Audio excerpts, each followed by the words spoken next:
Power ఉంది కదా, అధికారం ఉంది కదా అని హ్యూమిలేట్ చేయాలని ప్రయత్నిస్తే ఆత్మాభిమానం ఉన్నవాడు, తప్పు చేయనివాడు, సరైన కారణాలతో టైంకి డ్యూటీకి రాలేనివాడు, he will not oblige, he will not accept your bossism, whoever he may be, whatever department it is.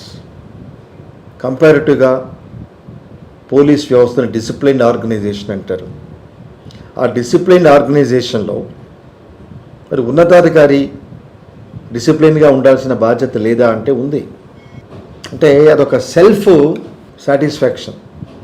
అంటే నేను 10 మంది ముందు తిట్టాను అంటే అతని ఈగో సాటిస్ఫై. కానీ ఇదే ఆఫీసర్ని ఆ పై ఉన్నతాధికారులు కూడా తిడతారు. అప్పుడు ఎలా ఫీల్ అవుతారు? సో మీ దగ్గర పనిచేసే వ్యక్తి ఎవరైనా, ప్రభుత్వ ఉద్యోగైనా private ఉద్యోగైనా, dignity of labor is important. They are also like our human beings.